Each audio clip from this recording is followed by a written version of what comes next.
Hello, everyone, and welcome. My name is Kurt LaLomia, and I'm from Turning Point Financial. Thank you for signing up for a very special presentation, a three-step plan for your disabled child's future. We're really excited about today's presentation and believe everyone will come away with some new ideas. Some of you may know me from my financial education webinars. This one is different. I came up with the idea to do a webinar around special needs planning because I've come to learn that most people have a connection to someone in this category. And I have one of those. He happens to be an autistic 14-year-old. That's my nephew. Some of you may know our presenter, Eric Jorgensen, and I'll introduce him in just a moment. A little housekeeping before we get started. I like to be up front, tell everyone what's going to happen here. Two basic parts to today's presentation. First, Eric will take us through his experiences as a parent, as a professional in the area of special needs. He'll share his background, talk about many of the things that he's learned over the last 2 decades.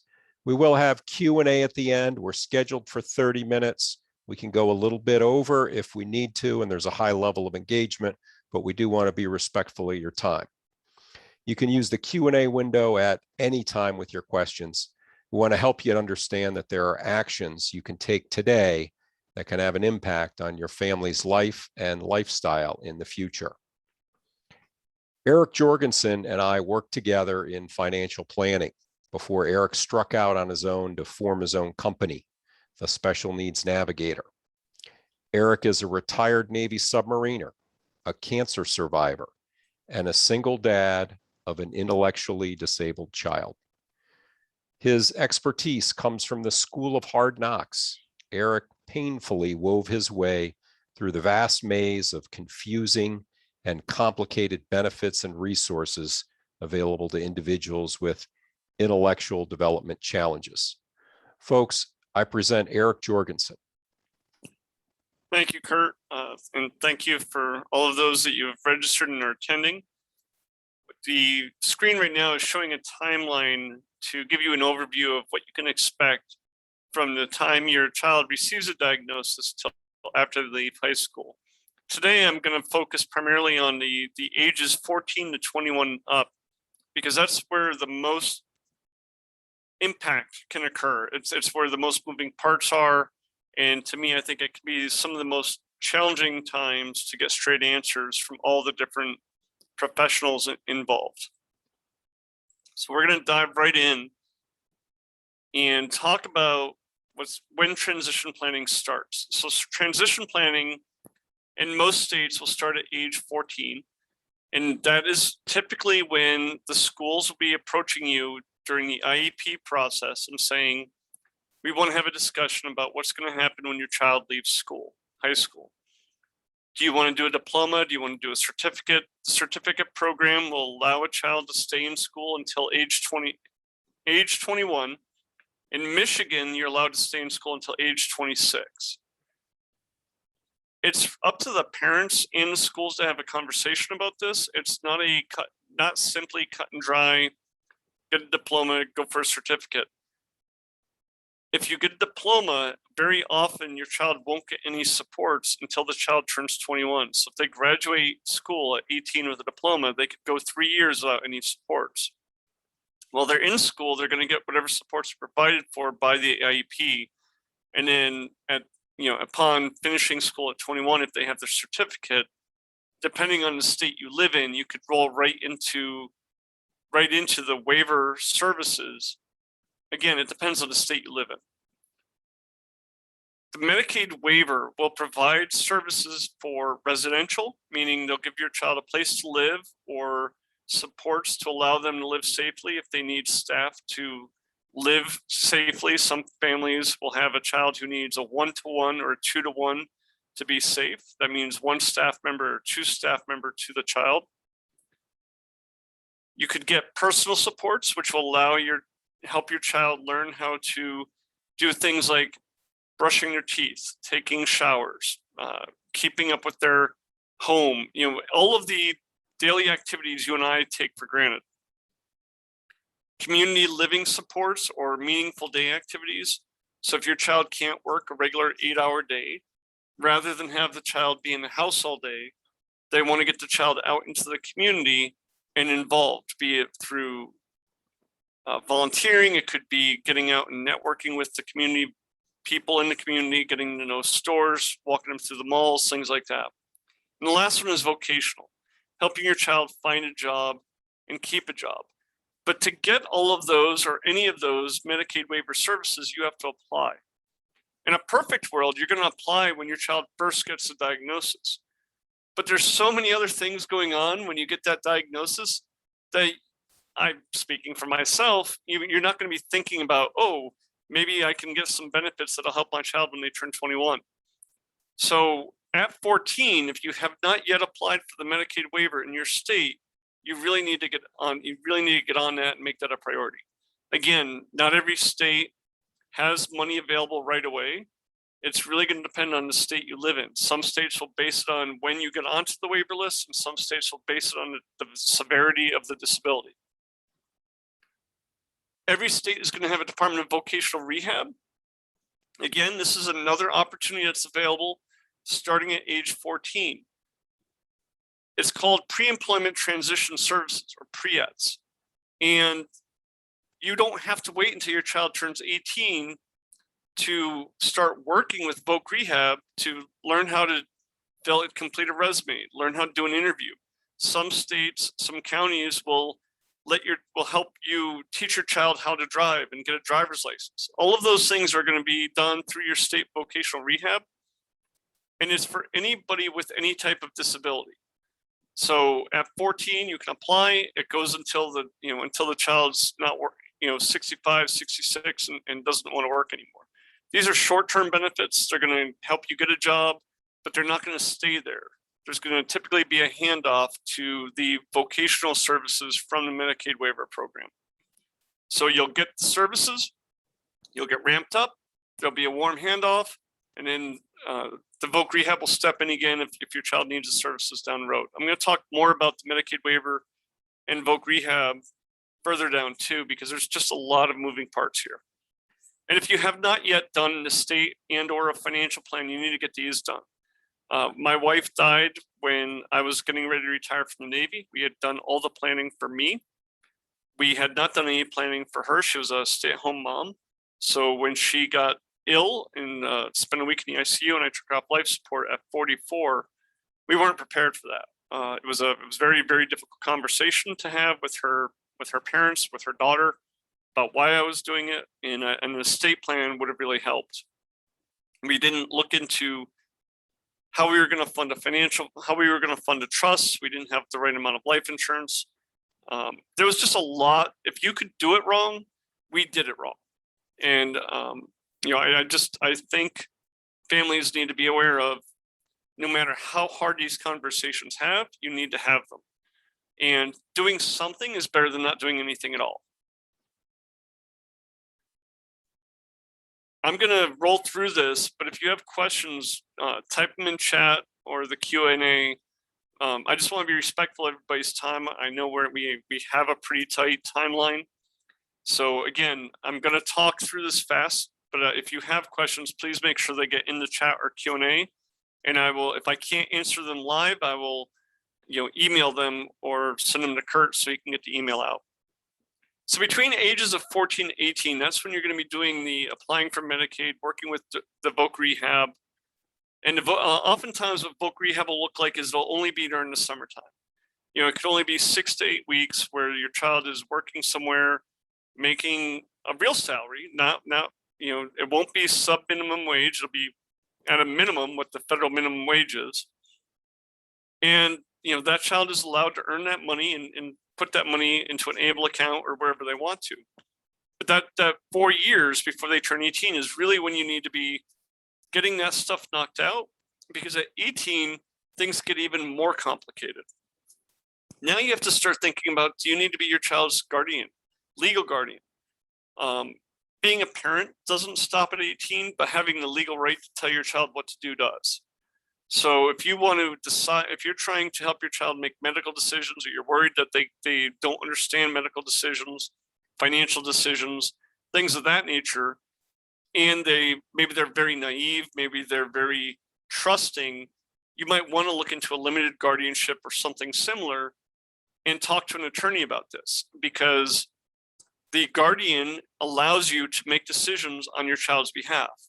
Having supported decision making and using a power of attorney or a healthcare proxy doesn't let you override your child's decisions. So if they do something that can harm themselves, they're allowed to. Think back to the choices you made when you were 18, 19 years old. Guardianship isn't a reason to, just because a child might make a bad decision isn't necessarily a reason to get guardianship. It's really about the child's health and safety. And those are the considerations that you should have. When you're going for guardian, the child will typically be appointed an attorney to represent the child. You will go before the state probate court because the judge is going to have to find the child to be legally incompetent. This is something you can do yourself if you want to. I don't recommend it. I do typically recommend people at least consult with an attorney so they understand all of the ins and outs that go with being a guardian. You can't do this before the child turns 18, because before the age of 18, you're their parent. You're responsible for them. You want to apply for supplemental security income, SSI, when they turn 18, if the disability is significant enough that you don't think they're going to be able to work and do any substantial gainful activity, any meaningful work, and make reasonable wages. Substantial gainful activity in 2021 is $1,305. So if the child's not going to be making more than $1,305, then they're probably not going to be earning substantial gainful activity. When you apply for SSI, it is a arduous process. They're going to want to see every piece of documents that you have proving your child's disability from the time that they were originally diagnosed. The more you can give the Social Security office, the better.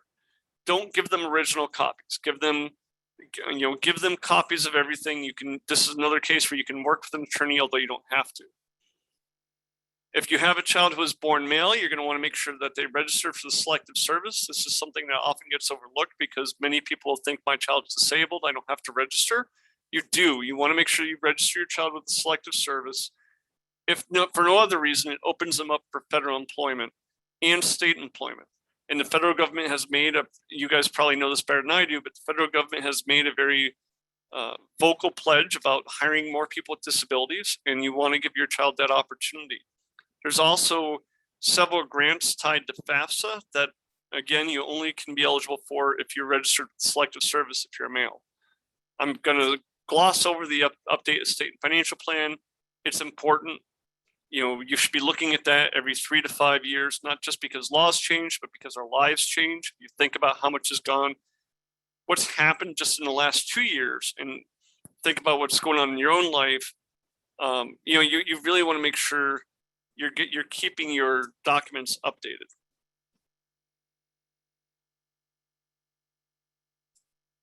Now we're rolling into the adulthood at 21. Before I dive into this, I want to say a few more things about SSI and the benefits of applying before the age of 22. If your child is approved for SSI before the age of 22, meaning that the Social Security Administration agrees that the child has a disability that occurred before the age of 22, the child may be eligible for what's called Disabled Adult Child Benefit or the Childhood Disability Benefit. Those terms are interchangeable. That benefit will allow the child to receive 50% of your Social Security retirement check or disability check when you start collecting Social Security. It will not, in most cases, affect you or your spouse's benefit. There are some cases where the family maximum may come into play, but it's not frequent enough for me to go into it in a forum like this. If you have multiple children with disabilities, that's something that we can talk about offline, but in most cases, it's not going to be an issue. That benefit will go from 50% while you're alive to 75% of your Social Security benefit when you die. And here's where that financial planning piece comes in, because maybe it does make sense for you to take Social Security at 62 because you're getting your FERS, your CSRS pension, and you've got enough money. But what if you could be shorting your child $500 or $800 or $1,000 a month for the rest of their lives because you're taking your Social Security early? If you're getting $2,000 a month in Social Security, your child could be getting $1,000 a month while you're alive instead of the $794 of the maximum benefit for SSI in 2021, and then $1,500 when you die. 2 years after they qualify for the disabled adult child benefit, they also automatically get enrolled in Medicare. So your child will have SSDI, Medicaid, and Medicare. Medicaid will pay the Medicare Part B premiums. I'm really glossing over this, making it sound a lot easier than it is. There are some more intricacies to this, but this is just a high level why you should be thinking about if your child could qualify for SSI, go ahead and apply, the sooner the better. Always be honest and realistic about your child's capabilities. That can be the hardest part, I think, as parents, that sometimes we might be looking at our children maybe with rose-colored glasses. It's tough to admit that your child may not be able to do something or may be delayed doing something. So at 21, they've left school, and now you have a decision to say, when you get your Medicaid waiver supports, do you want to use an agency or do you want to do self-directed? An agency is going to be something like a local ARC chapter, and that means they're going to hire the staff to work with your child in all of the areas that I mentioned at the beginning of this: the residential services, the vocational services, the personal supports, and the community living or meaningful day area. Self-directed gives you more choice. You decide who you hire, you decide how much you're paying them within reason. Medicaid will say you can pay somebody a certain amount. Maybe that amount is between $12 and $24. And so if you want to pay your staff $22, you can. And that might be a way to get that staff to stay, because there is so much turnover in agencies. Do you want to think, is your child thinking about going to a college or a trade school? There's a really cool program out in Colorado called the Teaching Autistic Community Trades, TACT. And they have students within the autism spectrum who are learning how to do welding, plumbing, rebuilding cars, or doing commercial electrical, all kinds of really cool things out there. So don't rule out the idea that your child might be able to go to college, even if it's not a degree path. There's a lot of colleges who are doing life skills and things like that are not on a degree plan, and maybe they're not credit earning, but they are still in education. There's still a way for them to go to college and participate. Here's where the employment is going to shift from pre-employment transition services to vocational rehab. And, again, the services will be the same, but it might be harder to get them if you didn't originally open up a case when the child was in high school. There might be a longer wait for voc rehab. The same is true if you haven't signed up for the Medicaid waiver. There might be a longer wait. In most cases, states do not have enough money to fund everybody on their Medicaid waiver programs. So there's very often a waiting list. Some states will have up to a 10-year waiting list. It's not something I'm saying to discourage you, but rather to frame your expectations and help you understand the value of signing up for that waiver sooner than later.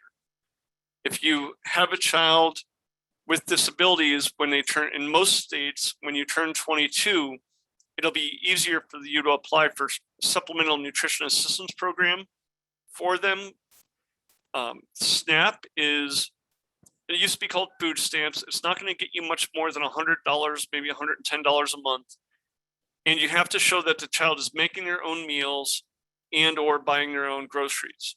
So the way I'm doing that is my son gives me a grocery list, and we don't eat together pretty often. He makes his own meals. They're pretty basic spaghetti or chicken tenders, something like that. But he is making his own meals, and he is telling me what he wants me to get until I can get staff to help him get to the grocery store. So all of these are just a quick overview of what you need to be thinking about from 14 to 21. If you have a younger child, then the really big concern would be making sure you sign up for that Medicaid waiver. If you have an older child who maybe the child's in their 30s or 40s and you haven't done most or any of this, then cherry pick it. The Medicaid waiver might be the best thing for you to apply for, because that's going to make sure you have somebody there for you when your child, when you're gone. Now, Medicaid waivers, I should have clarified in the beginning, are only for children with intellectual and developmental disabilities. There are a few states that will have additional waivers for traumatic brain injury or things like that, but the waivers I've been talking about here are primarily they're all for individuals with intellectual developmental disabilities. Voc Rehab is any disability. So is SSI and SNAP. So the next two slides are going to be diagrams where I'm trying to take everything I just talked about and make it a little easier to understand. Now, all of these slides are available if you want them. I'm not going to spam you and send them to you, but if you want them, you can email me, eric@specialneedsnavigator.us. I'm happy to send them to you. None of this is proprietary knowledge. It's all out there on the web. I'm just trying to condense it into an easier, more digestible way to see how it all ties together. So over here, we have the parents who are insured with life insurance. And that is how I'm choosing to show them funding a special needs trust. You can fund a special needs trust a variety of ways. You can use real estate. You can use the sale of your house. It won't go to a special needs trust, but in some cases, you may be able to leave a portion of your FERS pension to your child. It will depend on how much Social Security benefit your child is getting, because the FERS pension will be offset by that. So, these are the whole point of the life insurance or any other money going into the special needs trust is providing for the child when you are gone. You need to be thinking about, how much money am I subsidizing my child right now? How much am I providing for my child that I'm not thinking about? Is he or she living with me? Well, what would that cost of living? What would that housing cost be if I wasn't here? The waiver is going to provide for staff to help them, but it's not going to pay for medical bills. It's not going to pay for entertainment. It's not going to pay for any of the things that the child likes to do. That's all going to have to be provided for you by you. And that will typically come from a special needs trust when you're gone. I like to use life insurance because I think it's the most efficient way to transfer the money when you're gone, in terms of how much it costs to have life insurance and for the amount you're getting. So you have the money up here in the life insurance that comes into a special needs trust. I will typically recommend people use a corporate trustee because I don't feel that many families have family members who really understand all the ins and outs of managing a trust and all the reporting requirements that go with it, what a trust can be used for, what it can't be used for, etc. So instead of having a family member, being the trustee, I like a corporate trustee. And then if the family has people that want to be involved, then assign a trust protector or a co-trustee to make sure that the trustee is doing their job. And that trust protector should have the ability to hire and fire the trustee. The ABLE account, which I skimmed over, I didn't talk about too much because I don't think it's a necessity that every family who has a child with a disability get one, especially if the families are overwhelmed. But if you do have the bandwidth, ABLE accounts are very useful tools. They are allowed to pay for qualified disability expenses, which is a very political and safe way of saying living expenses for and anything that an individual with a disability uses to have the same quality of life that you and I do. So the ABLE account could be funded by a special needs trust this year, and you can put in up to $15,000 a year into an ABLE account. And that is an aggregate. That means if 5 people are putting into an ABLE account, each of those 5 people can't put in more than $3,000. This is tied to the federal gifting level, so it might go up over time, but this year it's $15,000. ABLE accounts are allowed to have an authorized legal representative. This is somebody that will help the child with the disability manage the ABLE account. It doesn't have to be a financial advisor. It's not the same thing as a trustee, and it could be the parents, but it doesn't have to be. The authorized legal representative does not own the ABLE account. The ABLE account is owned by the individual with the disability. So the authorized legal representative is there to help the individual with the disability, but not to take, if the individual with a disability can speak for themselves, then by all means they should. On the far right side, if you're looking at the screen, you have Social Security. This could be SSI and SSDI. This will typically be coming into a representative payee account. Again, the parents will typically be the representative payee when they're gone. You'd have to figure out who that's going to be. That's another thing you're going to want to assign in your state documents. And Not that the estate document has any say over Social Security, but it's good to know who you would like to nominate, because Social Security will decide who the rep payee is going to be. And then if you're getting SSI and SSDI, you'll be getting Medicaid and Medicare.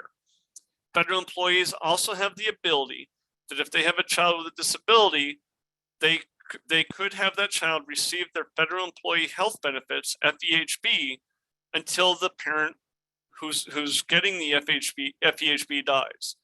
So that federal employee health benefit will last as long as the parent does. If the parent was also a veteran, the retired veteran could have the child on the veteran's health insurance for the rest of the child's life. So retired military can get the health insurance for the rest of the child's life. Retired federal employees, the child can get the federal employee health benefit for the rest of the parent's life, as long as the parent is alive collecting the health benefit. Talk to your HR. They can do a deeper dive into that. I just want to make you aware of it. I've worked with plenty of clients who have gotten this, so I don't think it's it's that complicated. I think HR really wants to help you. So this is the same screen. I'm putting it in a different way. So you have the life insurance and investments, and here you see if you have two parents who are still living together, or maybe they had an amicable divorce or something, you know, they're insured. So when they die, the money will go to each other first. They have, maybe in this case, they have children without disabilities that they want to provide for. So they're going to split their estate. So some money goes into the special needs trust and some money goes to the children without disabilities. This could also go to, you know, a nonprofit that you want to support, or, you know, nieces and nephews. My point being, it doesn't all have to go into the special needs trust if you have other people that you want to leave money for. It could be a blended family. Maybe you marry into a family where the child has a disability, so your spouse wants to leave money to their child, but you have money you want to leave to children that, you know, aren't part of the original marriage. So then you have, over here you have SSDI, Medicaid, Medicare, providing health insurance for the child with disabilities. Again, in the federal world, this could be the federal employee health insurance benefit. There may also be an opportunity for the parent to leave some of the FERS benefit, but that is going to be reduced by however much Social Security the child is getting. So, you know, it's not automatic. And then you have the ABLE account coming in to help pay for costs, and you have SNAP offsetting costs. And I know I went through all of this really, really quickly. So I'm hoping the gist of what I was getting across came through, and I'm hoping it was helpful. You know, I did want to be very respectful of our time. You know, so I'm going to stop here. My contact information is on here. I do have a podcast called ABCs of Disability Planning. Those are longer episodes, usually between 30 minutes to an hour, depending on the guest, where I'll talk to people about guardianship, estate planning, and other things. I also have a YouTube channel, especially in Navigator, where I do shorter videos, 5 to 10 minutes, where talking about SSI, Medicaid, things like that. And Kurt, that's the presentation. Well done, and thank you. Folks, if you have a question, feel free to put that in Q&A or chat right here, right now. We're approaching the 12:30 mark, and we're happy to stick around another 5 or 10 minutes to take any questions if you like. If you prefer to email Eric privately or set up a meeting with him, just use the information here on the screen. And I know we have at least one person on the phone, so I'll read that to you. The email address is eric@specialneedsnavigator.us. The slides are available if you'd like a copy. Please send Eric an email, and he'll share those with you. We'll give it a minute or so to queue up any questions. Yeah, and feedback's always welcome. If it was too much information, too short of a time, presenter talked too fast, those are my own personal critiques of how I think today went. But yeah, I'm happy to accept any feedback. Eric, you mentioned the college in Colorado for special needs individuals. Is there, in your experience, is there anything here on the East Coast or locally in our Metro DC area for post-secondary education?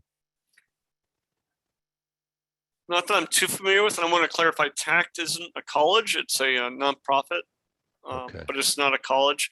Maryland will offer, if you're a resident of Maryland and you're collecting Social Security, you can attend a Maryland Community College tuition free.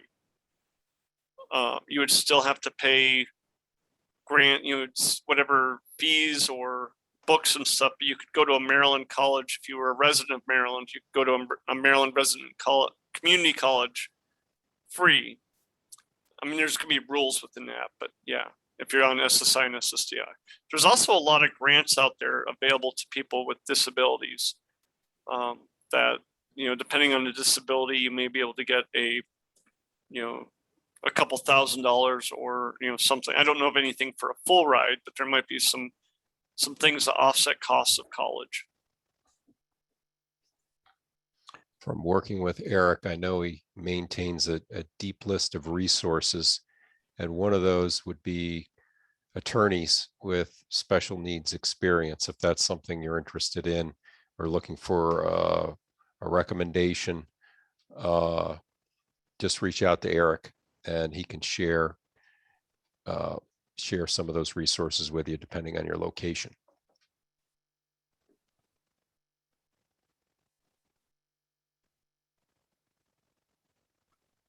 We've also recorded this presentation. If you'd like a copy, please let us know.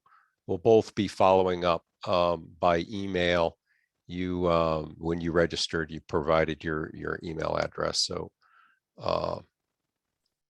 we'll be reaching out to see if you have any further questions or comments. And that's a good way to reply and get back to us if there's anything we can do for you. And by the way, feel free to share this with anybody. If someone would benefit from a presentation like this, we're happy to share the recording with anyone like that wasn't able to make it today.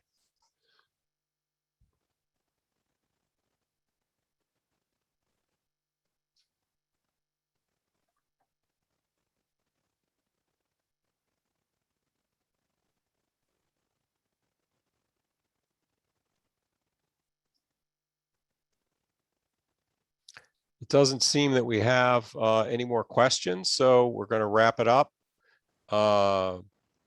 Folks, thank you so much. Eric, thank you for doing this and making yourself available. Wonderful presentation. Everybody stay safe, be healthy, and we hope to see you again at future presentation. Thank you, Kurt.